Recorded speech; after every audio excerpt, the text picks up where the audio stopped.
రాకాలోకంకి స్వాగతం. ఈ కంటెంట్ మీకు నచ్చినట్టయితే లైక్ చేయండి, మీ బంధుమిత్రులకి షేర్ చేయండి. ఇప్పటి వరకు సబ్స్క్రైబ్ చేసుకోకపోతే సబ్స్క్రైబ్ బటన్ని నొక్కండి, అదేవిధంగా బెల్ ఐకాన్ని కూడా నొక్కండి. జై హింద్ మిత్రులారా. భారతదేశంలో మోదీని వ్యతిరేకించేటటువంటి బీజేపీ ఆలోచన విధానాన్ని వ్యతిరేకించేటటువంటి పార్టీ పనితీరుని, ప్రభుత్వం యొక్క పనితీరుని వ్యతిరేకించాలనుకుంటున్నటువంటి విపక్షాలకు, రాజకీయ పార్టీలకు చెందకపోయినా బీజేపీని, దాని సిద్ధాంతాన్ని, దాని వెనుకున్నటువంటి ఆలోచన విధానాన్ని వ్యతిరేకించేటటువంటి వర్గానికి ఐడియాలు తట్టడం లేదా, ఆలోచనలు రావడం లేదా, కొత్త ఆలోచనలు రావడం లేదా? ఈ సందేహం ఎందుకు వస్తుందంటే, ఆపరేషన్ సింధూర్ పైన 16 గంటలు చర్చించి కూడా విపక్షము ఏమీ సాధించలేకపోయింది. కేంద్ర ప్రభుత్వము తప్పటడుగు వేసిందని కానీ, తప్పుటడుగు వేసిందని కానీ నిరూపించలేకపోయాయి. పైపెచ్చు విపక్షాల నుంచే చాలామంది కేంద్ర ప్రభుత్వం తీసుకున్నటువంటి నిర్ణయాలను, యుద్ధం విషయంలో పాకిస్తాన్తో డీల్ చేసినటువంటి విషయాన్ని సమర్థించారు. డిఎంకే గట్టిగా వ్యతిరేకించలేదు. నేషనలిస్ట్ కాంగ్రెస్ పార్టీకి చెందినటువంటి సుప్రియా సులే వ్యతిరేకించలేదు. ప్రస్తుతం విపక్షంలో ఉన్నటువంటి వైఎస్ఆర్సీపీ వ్యతిరేకించలేదు. ఒడిశాకి చెందినటువంటి నవీన్ పట్నాయక్కి చెందినటువంటి పార్టీ బిజు జనతాదళ్ కూడా వ్యతిరేకించలేదు. ఆమ్ ఆద్మీ పార్టీ నుంచి కూడా పెద్దగా ఏమీ వ్యాఖ్యలు రాలేదు. ఆ తర్వాత డొనాల్డ్ ట్రంప్కి నరేంద్ర మోదీ దాసోహం అన్నారని చెప్పి రకరకాల కథనాలు ప్రచారం చేశారు. వాస్తవానికి మన వ్యవసాయ రంగంలోకి, పాడి పరిశ్రమలోకి అమెరికా పెట్టుబడులు కానీ, అమెరికన్ కంపెనీల ప్రవేశాన్ని కానీ మోదీ అత్యంత సమర్థవంతంగా ఎదుర్కోవడమే కాకుండా, ఫ్రెండ్తో దోస్తీ ఎంత ఉన్నప్పటికీ కూడా దేశ ప్రయోజనాల్ని తాకట్టు పెట్టేది లేదని చెప్పి నిరూపించారు. ఆగ్రహంతో అమెరికా టారిఫ్, మనపై 25% టారిఫ్ని విధించింది. ఆ దేశానికి వెళ్ళేటటువంటి, మన దేశం నుంచి అమెరికాకి వెళ్ళే ఎగుమతులపైన. దానిని భారత్ తట్టుకుని నిలవాలని నిర్ణయించింది, కానీ అమెరికాకి దాసోహమని లేదు.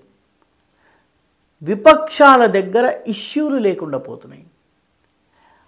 కొన్ని ఇష్యూస్ తీసుకుంటున్నారు, కానీ ఆ ఇష్యూస్ని ఎక్కడి దాకా తీసుకెళ్ళాలి, దానికి సంబంధించిన హోంవర్క్ ఏం చేయాలి, దీని మీద ఆలోచన లేదు. ఉదాహరణకి తేజస్వి యాదవ్ త్వరలో బీహార్లో ఎన్నికలు జరుగుతున్నాయి. 65 లక్షల ఓటర్లు, అంటే 7.8% ఆఫ్ ద టోటల్ ఓటర్స్ని తొలగించేశారు అని చెప్పి ఆయన అన్నారు. ఇప్పటి వరకు జనతాదళ్, రాష్ట్రీయ జనతాదళ్ అంటే తేజస్వి యాదవ్ పార్టీ కావచ్చును, లేకపోతే వేరే ఏ పార్టీ కానీ ఒక్క ఓటునైనా అక్రమంగా, అన్యాయంగా, అనవసరంగా తొలగించారని చెప్పి ఎన్నికల సంఘానికి ఫిర్యాదు చేయలేదు. పైపెచ్చు తేజస్వి యాదవ్ తన పేరు ఓటర్ల జాబితాలో లేదని ఏకంగా ప్రెస్ మీట్ పెట్టి మాట్లాడారు. తమాషా ఏంటంటే, ఎన్నికల సంఘము ఆయన పేరు, ఆయన యొక్క electors photo identity card, EPIC card అంటారు, ఆ కార్డు నంబరుని చూపించి ఆయన పేరు ఉందని చూపించింది. ఇప్పుడు ప్రశ్న ఏంటంటే, తన పేరు లేదు, తన ఈపీఐసి నంబరు కొడితే రావడం లేదని చెప్పినటువంటి తేజస్వి యాదవ్ 9th పాస్ లేదా 9th ఫెయిల్డ్ కావడం వల్ల ఆయనకి ఓటర్ల జాబితాలో తెలియలేదా, లేక ఆయన దగ్గర 2 కార్డులు, ఒకటి ఎన్నికల సంఘం జారీ చేసింది, రెండవది ఆయన అక్రమంగా సంపాదించింది ఏదన్నా ఉందా? ఈ ప్రశ్నకి ఇప్పుడు ఆయన జవాబు చెప్పాల్సి వచ్చింది. ఆయన ఇరకాటంలో పడ్డారు, ఆయన పార్టీ ఇరకాటంలో పడ్డారు. 65 లక్షల ఓట్లను తీసేశారని చెప్పినటువంటి రాష్ట్రీయ జనతాదళ్ ఇప్పటి వరకు ఒక కంప్లైంట్ని దాఖలు చేయలేదు. కాంగ్రెస్ పార్టీ కూడాను నా దగ్గర ఎలక్షన్ బాంబ్, ఆటం బాంబు వంటి వార్త ఉందని చెప్పినటువంటి రాహుల్ గాంధీ ఇప్పటి వరకు ఆటం బాంబును పేల్చలేదు. పాకిస్తాన్ దగ్గర ఉన్నటువంటి ఆటం బాంబు ఎలాంటిదో ఆపరేషన్ సింధూర్ నిరూపించింది. ఇప్పటి వరకు ఆయన తన ఆటం బాంబుని పేల్చలేదు, తన దగ్గర ఉన్నటువంటి ఆధారాల్ని బయట పెట్టలేదు. మహారాష్ట్ర విషయంలో కానీ, బీహార్ విషయంలో కానీ, తమిళనాడు విషయంలో కానీ ఆయన చేస్తున్నటువంటి అనేక ఆరోపణలు చేస్తున్నారు, కానీ ఇప్పటి వరకు ఒక్క కంప్లైంట్ ఫైల్ చేయలేదు. ఇంకా తమాషా ఏంటంటే, తాజాగా సుప్రీంకోర్టు రాహుల్ గాంధీని నువ్వు అసలు భారతదేశానికి చెందినటువంటి రాజకీయ నాయకుడు అని, అసలు నీకు దేశభక్తి అనేది ఉందా అని చాలా నేరుగా సూటిగా ప్రశ్నించింది. ఇది తీర్పులో రాదు, ఫైనల్ తీర్పులో ఈ అంశం వస్తుందా రాదా అన్నటువంటిది వేరే విషయం. కానీ ఆయన పదే పదే సైన్యాన్ని అవమానపరుస్తున్నాడని ఒక మాజీ సైనిక ఉద్యోగి, ముఖ్యంగా ఆయన పాదయాత్ర చేస్తున్నప్పుడు, మొత్తం భారత్ జోడో పాదయాత్ర చేస్తున్నప్పుడు 2022 డిసెంబర్లో ఆయన ఈ వ్యాఖ్యలు చేశారని చెప్పి, సైన్యానికి వ్యతిరేకంగా, గల్వాన్కి వ్యతిరేకంగా, చైనాకి మన భారతదేశం లొంగిపోయిందన్నటువంటి వ్యాఖ్యలు చేశారని చెప్పి కేసు వేశారు. ఆ కేసు హియరింగ్కి వచ్చినప్పుడు న్యాయమూర్తులు ఈ వ్యాఖ్యలు చేశారు. నిజానికి దీన్ని పెద్దగా ఈ వ్యాఖ్యల్ని పట్టించుకోకూడదు, ఎందుకంటే ఫైనల్గా తీర్పు ఏమొస్తుందన్నదే ముఖ్యం.